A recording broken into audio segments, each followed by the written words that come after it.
Assalamualaikum warahmatullahi wabarakatuh.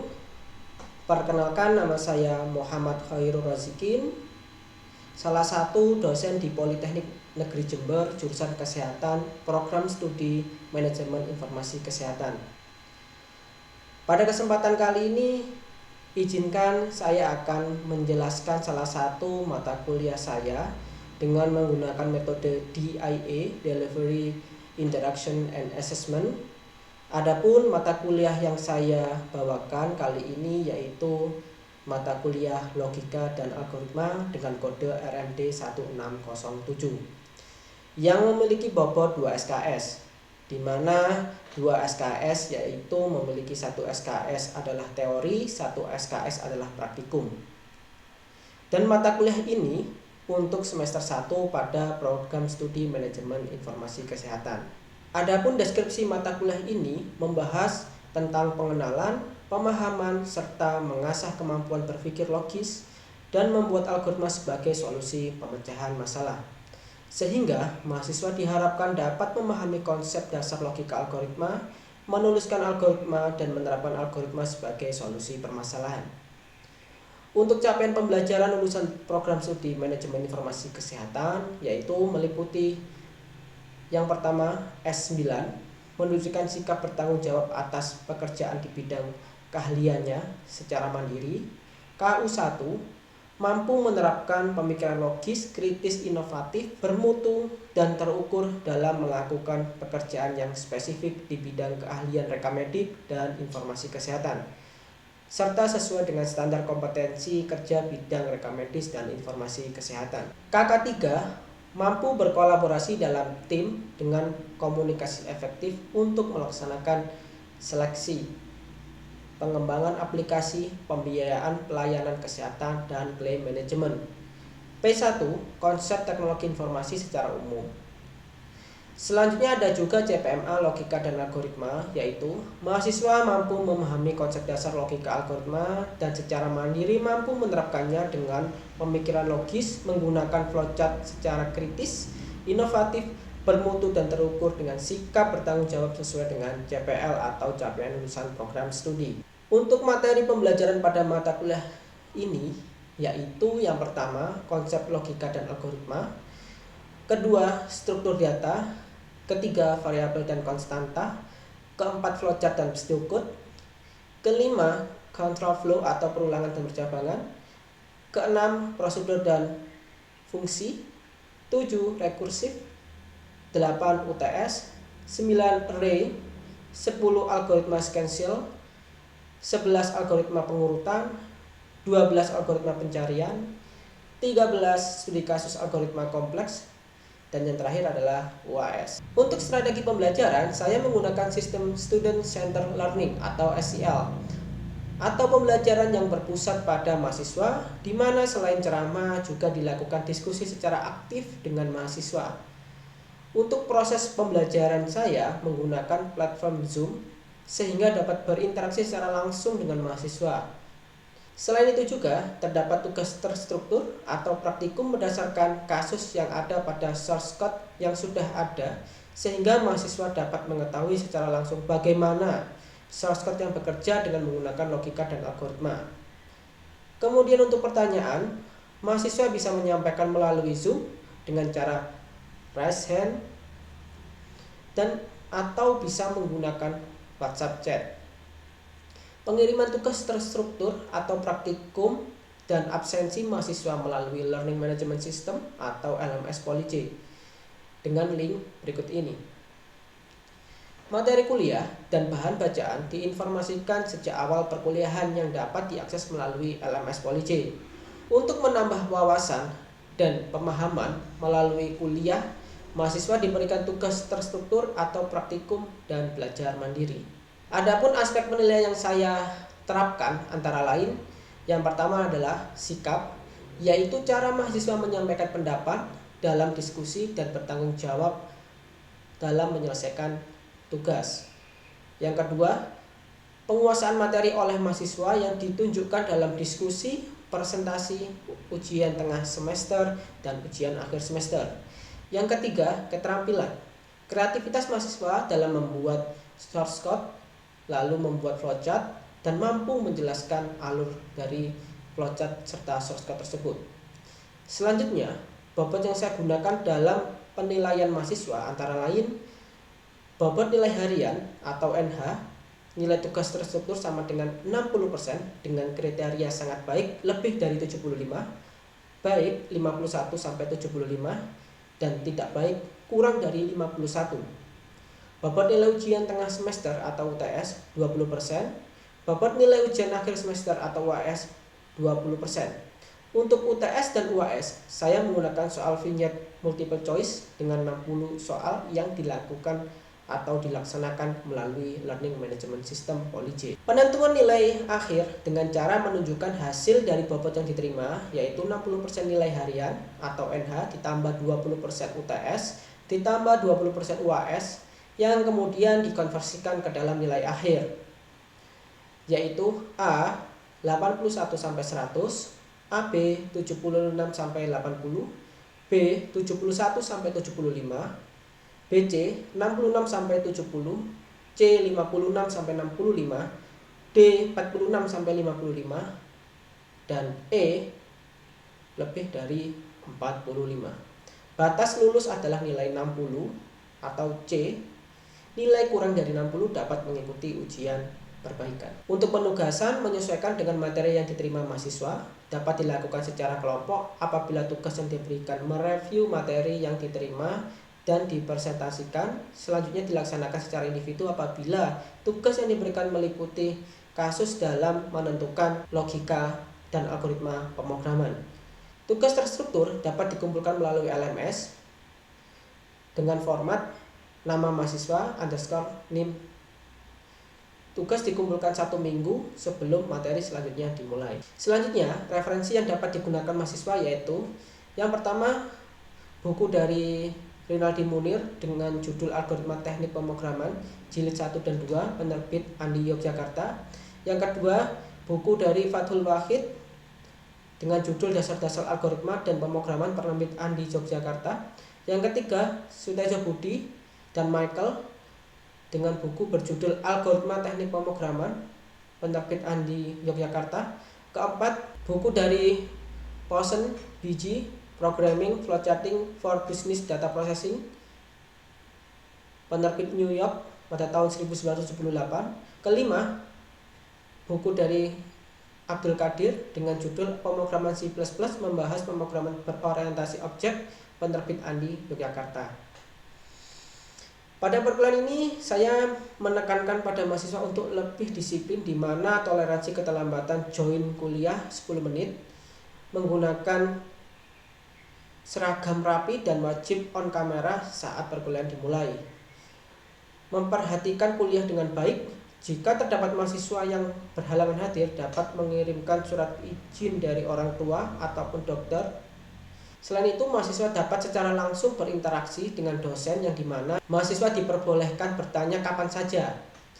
Dosen menerima kritik dan saran untuk perbaikan diri dalam perkuliahan. Dosen secara terbuka menginformasikan nilai akhir jika ada mahasiswa yang bertanya. Setelah video ini, ada proses pembelajaran yang saya lakukan di mata kuliah Logika dan Algoritma. Berikut ini cuplikannya. Baik, saya mulai. Assalamualaikum warahmatullahi wabarakatuh. Untuk pertemuan kali ini, biasanya kalau di pertemuan pertama, saya itu menjelaskan tentang algoritma dan pemrograman dulu. Akan tetapi, karena kalian sudah mendapatkannya, saya cuma mereview saja. Oke ya, kalian sudah dapat soal seperti ini kemarin waktu pembelajaran? Belum, Pak. Ya, Belum, Pak. Berarti kalau belum saya terangkan dari awal dulu. Jadi pada intinya logika itu identik dengan masuk akal dan penalaran. Penalaran adalah salah satu bentuk pemikiran dan pemikiran pengetahuan tak langsung yang didasarkan pada pernyataan langsung. Pemikiran mungkin benar dan mungkin juga tak benar.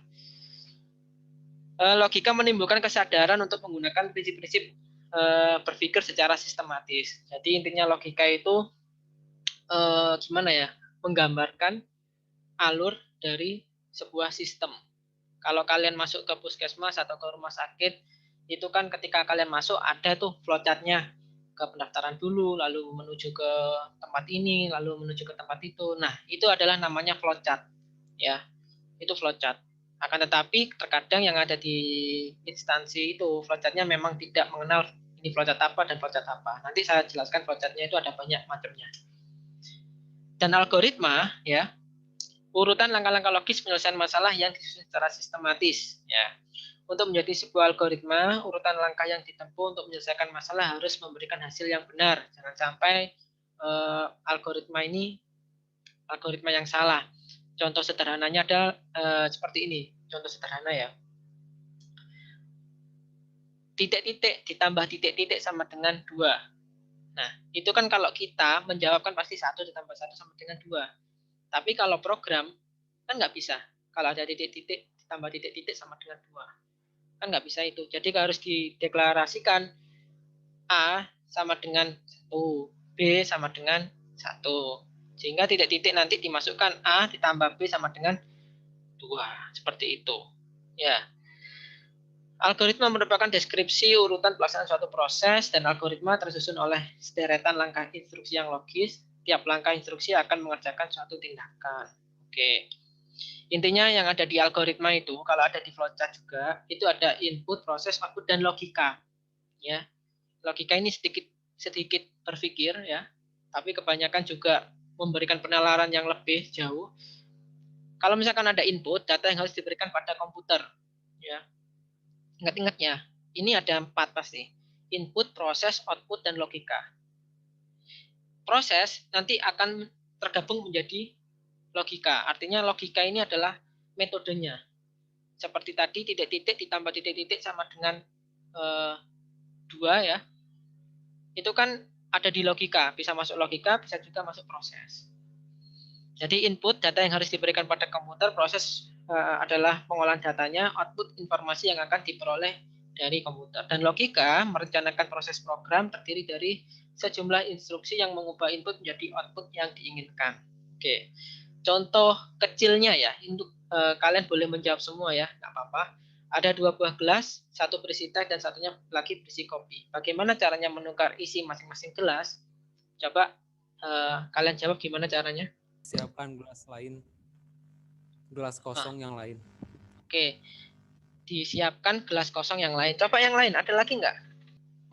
Yang tadi gelas kosongnya berapa jumlahnya? Gelas kosong yang lain artinya jumlahnya berapa? Harus detail ya memang. 1 gelas kosong. 1 gelas kosong. Oke, yang lain? Kalau menurut saya 2 gelas kosong, Pak. Oke, 2 gelas kosong. Yang lain lagi? Kalau saya taruh di teko, Pak. Oke, alternatif. Ya, silakan nggak masalah. Terus, tadi 1 gelas, 2 Dituangin, gelas. Pak. Dituangin kemana? Ke gelasnya. Kalau nggak dituangin nggak bisa berpindah. Nah, oke. Terus, yang lain? Dituang dulu, Pak. Terus buat lagi. Oke. Jadi jawabannya beragam ya. Apakah semuanya salah atau memang semua benar? Kira-kira gimana? Jawabannya kira-kira benar semua. Nah, Benar semua, Pak. kan? Tapi caranya semua, itu. Pak. Benar semua kan, tapi caranya beda-beda kan ya. Nah, artinya algoritma, logika dan algoritma ini tidak bisa diukur oleh satu pemikiran saja. Karena logika dan algoritma ini ya berdasarkan logika kalian gimana caranya. Kalau misalkan saya pakai 5 gelas, ya enggak masalah, wong itu logika saya kan gitu. Terus ada yang pakai teko juga nggak masalah, benar. Sekarang saya tanya, kalau misalkan saya suruh membuat sebuah flowchart, ya, untuk proses pembuatan kopi yang rasa manisnya tepat, kira-kira menurut kalian gimana? Coba siapa yang menjawab? Satu dulu. Saya bisa, Pak. Paham, Ya, silakan. Pak. Langsung jawab. Kopinya itu 1 sendok. Kemudian Berarti gulanya itu 1,5. yang diambil apa dulu, Mas? Yang diambil? Yang pertama diambil cangkir. Terus Sama sendok, sama itunya, Pak. Apa namanya ya? Lepeknya. Oke, Ya, terus. kemudian buka tempat kopinya. Kita ambil 1 sendok kopi. Setelah itu tutup. Nah, itu buka gulanya. Mm-mm. Terus gulanya ambil 1,5. Setelah itu, kalau airnya sudah terebus, tuangkan, Pak. Diudek. Diaduk, bukan diudek. Iya, Pak. Siap dihidangkan. Nah, ya, misalkan nih saya ambil gula dulu. Setelah itu saya masukkan, ambil kopi. Nah, ternyata airnya saya nggak ada. Terus saya minta ke tetangga. Kan bisa juga seperti itu. Nah, itu namanya Bisa, Pak. percabangan, ya kan? Kalau kita gambarkan di flowchart itu namanya percabangan. Kira-kira ada yang bisa membaca ini flowchart ini? Coba, siapa? Bantu saya untuk membaca flowchart ini. Saya, Pak. Nah, silakan langsung. Ya, yang pertama start yaitu mulai, yang kedua masukkan A. Nah, di situ kita diperintahkan untuk memasukkan sembarang bilangan, mulai dari 1 sampai tak terhingga. Terus ada kotak itu maksudnya untuk proses bagi A dengan 2. Jadi bilangan yang kita masukkan itu dibagi sama 2. Lalu masuk ke apakah sisa hasil bagi sama dengan 0. Nah, bilangan tadi yang sudah dibagi dengan 2, kalau hasilnya 0, maka dia akan memunculkan kata genap, sedangkan apabila tidak, akan memunculkan kata ganjil. Lalu selesai. Gitu. Coba bilangannya dimasukkan langsung nominalnya. Misal bilangannya 8. Misal masukkan A sama dengan 8. Bagi A dengan 2. 8 dibagi 2. Sama dengan 4. Apakah sisa hasil bagi sama dengan 0? Iya, karena 8 dibagi 2 tidak memiliki sisa hasil bagi, yaitu 0. Dan artinya 0. Lalu akan menuju ke percabangan yang iya, dan akan memunculkan output genap. Lalu program selesai. Begitu, Pak. Ya, benar ya, seperti itu. Nah, ini salah satu contohnya. Nanti yang kita pelajari yang ini, flowchart program. Ya, kalau yang ini beda lagi flowchartnya, apalagi yang ini. Ini flowchart dokumen. Nanti ketemu, pasti kalian ketemu seperti ini. Ini juga nanti akan ketemu flowchart system. Untuk yang di flowchart program itu ada input. Input ini sama proses ini. Kira-kira kalian sudah tahu nggak ini simbol-simbolnya? Kalau saya penghubungnya kurang paham, Pak, yang bulat, Pak. Ini ada yang tahu nggak? Belum, Pak. Nah, Percabangan, Mbak. Percabangan. Ya, ini ingat-ingat ya, ini percabangan. Ya, jadi yang ada di flowchart program tidak semua dipakai.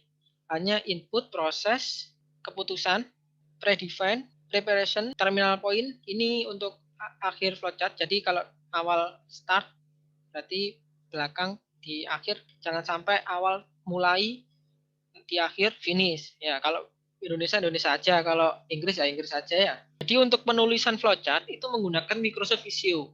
Apakah kalian sudah punya Microsoft Visio? Tidak punya, Pak. Belum, Pak. Nah, terus kemarin ditulis pakai apa? Pakai Raptor, Pak. Pakai SCM, Pak, tapi yang manual. Nanti saya share aja ini Microsoft Visio, kalau enggak minta ke teknisi. Jadi di sini semua sudah ada ya. Ada basic flowchart sudah, tinggal diklik aja. Nah, di sini sesuai dengan tema hari ini ya, tentang percabangan. Ya, percabangan. Saya buat latihan dulu tentang percabangan. Kita buat latihan yang copy tadi ya. Mas Maulana. Yang copy tadi apa dulu, Mas? Itu, Pak. Apa ada namanya? Start dulu ya. Pastikan start ya. Nah, jadi diklik, geser ya. Karena saya orang Indonesia, saya pakai mulai aja. Nah, setelah itu apa, Mas Maulana? Membuat air hangat, Pak. Membuat air hangat. Jadi kalau misalkan membuat air hangat, kira-kira simbolnya apa? Input, Pak, data. Input apa proses? Proses. Ya. Proses, Proses, Pak. Ya, proses ya. Karena membuat, ya proses membuatnya. Gimana Mas Maulana setelah membuat air hangat? Menyiapkan peralatan yang lain, Pak. Menyiapkan peralatan yang lain. Oke, proses ya, karena menyiapkan ya. Setelah itu? Masukkan kopi, Pak. Bubuk kopi. Nah, kira-kira memasukkan ini apa simbolnya? Input. Input. Jajar genjang. Yang data, Jajar Pak. genjang, Pak. Ini yang jajar genjang input ya. Kita bilang input bubuk kopi gitu ya. Setelah itu Tambah gula, Pak. nah, tambah gula kira-kira apa lagi? Tambah gula apa simbolnya? Input gula. Nah, ini lagi Input gula. input gula gitu ya. Lalu apa lagi? Mas Maulana? Masukkan air hangatnya, Pak. Memasukkan air hangat. Lalu Aduk, Pak. nah, apa aduknya pakai apa? Proses. Setelah itu Dicicipi dulu, Pak. nah, dicicipi. Kenapa saya suruh Mas Maulana? Karena tadi bilang dicicipi dulu Pak, kalau enak nanti kalau kurang ditambah gula gitu kan. Nah, dicicipi dulu kira-kira pakai apa? Iya. Simbol apa? Decision. Output. Nih, Decision. yang dirasakan Rasa apa? manisnya, Pak. Mm-mm. Manis. Manis. Apakah sudah manis ya? Gini ya. Terus kalau misalkan kurang manis gimana? Lagi memasukkan gula, Pak. Ditambahkan gula. Kalau misalkan sudah manis gimana? N. N, Pak. Akhiri. Selesai, Pak. Akhiri. Ini setiap ada gininya ya, ada penghubungnya. Yang tadi Pak saya nggak paham penghubungnya yang bunder-bunder itu Pak. Nah, itu seperti ini. Kalau misalkan ini flowchart sampai ke bawah masih belum selesai, itu diberi tanda penghubung. Yang selesai ini saya hapus ya, diberi tanda penghubung ini. Biasanya ditulis kalau nggak A, ini 1. Ya, saya tulis A. Nah, kalau ini A, berarti kalian harus menyambung di sini. Misalkan ini sheet 1 ya. Ini sheet 1 terus saya pakai di sheet 2. Ini misalkan enggak selesai di page 1 ya. Saya beri kode A. Lalu saya bikin lagi di sini. Tapi enggak langsung menggunakan start. Nah, ini gini. Kita tulis A. Artinya ini dengan ini saling berhubungan. Paham ya? Simbol tadi yang bunder-bunder. Jadi kalau misalkan flowchartnya sampai ke bawah, kalau di papan tulis biasanya saya menyuruh mahasiswa, Pak nggak cukup Pak papan tulisnya. Nah itu diberi kode ini. Kalau nggak A, biasanya ditulis angka 1. Ya, di sini juga dilanjut, tapi nggak mulai dari start, langsung aja langsung dari A atau angka 1. Itu. Sekarang saya mereview flowchart ini ya. Kira-kira ada yang salah nggak dari flowchart ini? Ada nggak? Yang gula, Pak. Gimana? Yang gula, Pak. Nanti Kenapa? kalau misal kurang manis kan ditambah gula. Nanti itu tambah air hangat lagi, diaduk lagi. Terus gitu, Pak. Benar ya. Itu kan kalau misalkan apakah sudah manis? Tidak, ya kan? Itu input gula, terus memasukkan air hangat lagi. Bayangkan kalau misalkan Mas Maulana bawa gelas, setelah diaduk-aduk, ya. Jadi kalau membuat flowchart ini sambil dibayangkan ya. Diaduk-aduk, setelah itu dicek ternyata kurang manis, dimasukkan gula lagi, dimasukkan air hangat lagi. Gelas yang sebelumnya penuh ditambahkan air hangat lagi, akhirnya tumpah airnya. Dari sini bisa kalian nalar nggak? Memang teliti. Nanti kenapa saya sarankan harus teliti? Karena nanti hasil flowchart ini akan kalian berikan ke programmer. Bayangkan ini kalau misalkan kalian programmernya, saya kasih flowchart seperti ini. Kalau saya programmer, kemana ya untuk bubuk kopi ini? Nggak ngerti. Bayangkan itu kalau misalkan sebuah perancangan aplikasi, setelah itu kalian berikan ke programmer. Pasti programmernya nanti ketika selesai tidak sesuai dengan desain kalian. Permulaan aplikasi ini berawal dari flowchart. Maka dari itu di sini kalian harus benar-benar paham tentang ini flowchart. Kira-kira sampai sini masih bingung? Ayo coba angkat tangan. Langsung aja kita diskusi. Diskusi santai aja. Belum masuk ke program ya ini ya.